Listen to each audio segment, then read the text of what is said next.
এরকম একটা শিশু মেলা এবং মহাসড়কের পাশে এটা একটা বিপজ্জনক বিষয়। এখানে সেরকম প্রশাসন কিংবা সিকিউরিটি গার্ড নেই, রাস্তা পারাপার হবে বাচ্চারা, শিশুরা। সেই ক্ষেত্রে আমরা প্রশাসনের দৃষ্টি আকর্ষণ করছি। শিশু মেলার মতো মনে হচ্ছে না, এটা একটু বাণিজ্যিক হয়ে গেছে। শিশু মেলা শিশুদের রায়টা আর একটু বেশি হওয়া উচিত ছিল, এটা আসলে পাচ্ছে না, হয়ে গেছে আসলে বাচ্চাদের কসমেটিক্স ব্যাপারটা এটাই ভরে গেছে আসলে।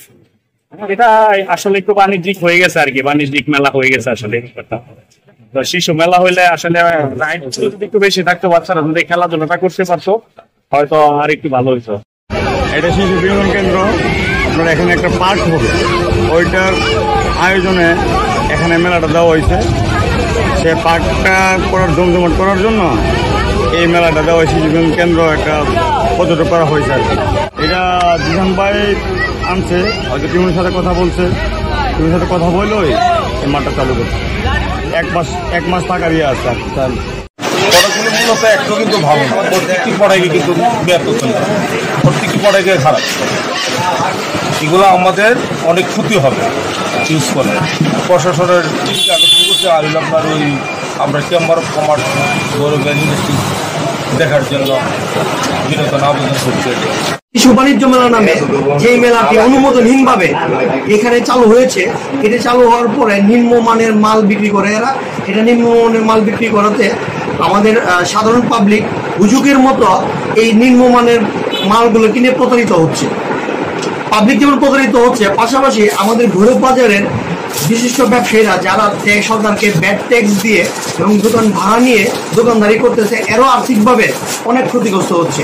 অবৈধভাবে আপনার অনুমতিহীন কিভাবে ভৈরবে বাণিজ্য মেলা নামে, শিশু মেলা নামে বাণিজ্য মেলা চলে, এটা আসলে আমরাও হতবাক। তাই আমি ভৈরবের একজন সাধারণ ব্যবসায়ী হিসেবে এবং ভৈরব চেম্বার অফ কমার্সের প্রতিনিধি হিসেবে এই মেলা বন্ধের জোর দাবি জানাচ্ছি। আসছি আমরা শিশু কিশোর বিনোদন কেন্দ্র হিসেব করে আমরা আসছি। কসমেটিক্যাল আইটেম যেমন সেফটি পিন আছে, কানের দুল, কাঁকড়া, চেন, কানের দুল, চাবি রিং আছে, ক্যাপ আছে, হেয়ারব্যান্ড আছে, বাচ্চাদের তুলির আইটেম আছে, চায়না কাঁকড়া আছে, সবাই পাবেন আমাদের কাছে আসলে। এই মেলাটির সামনে আমি প্রবেশ করতে দেখতে পেলাম প্রচণ্ড রকম জ্যাম, বিভিন্ন ধরনের অনেকগুলো অটো রিক্সা জ্যাম করে আছে এবং এই হাই রোডের পাশ দিয়ে, হাই রোড দিয়ে বাস আসা যাওয়া করছে। এখানে একটা যে কোনো মুহূর্তে আমি দেখলাম যে অ্যাক্সিডেন্ট হওয়ার মতনই, আমি প্রবেশ করার মধ্যে একটা অ্যাক্সিডেন্টের মতো অবস্থা দেখলাম। তো সেই কারণে উদ্যোক্তাদের উচিত ছিল যে তারা হাইওয়ে নিজস্ব নিরাপত্তার বল সৃষ্টি করা। এখানে আমি কিন্তু নিজস্ব মেলায় ঢুকতেই নিজস্ব নিরাপত্তাটা আমি দেখতে পেলাম না, চোখে পড়লো না। এবং এই মেলাটা প্রশাসনের সাথে সমন্বয় করে এখানে ট্রাফিক পুলিশ রাখা দরকার ছিল। তো এই যে রাস্তাটা ঢুকতে দেখলাম যে একটা জ্যাম হয়ে যাচ্ছে। তো এই জ্যামে কিন্তু আমাদের এমনিতে দুর্জমূলের জ্যাম, এই পাশাপাশি রাস্তাঘাটে জ্যাম থাকে বাস স্ট্যান্ডে।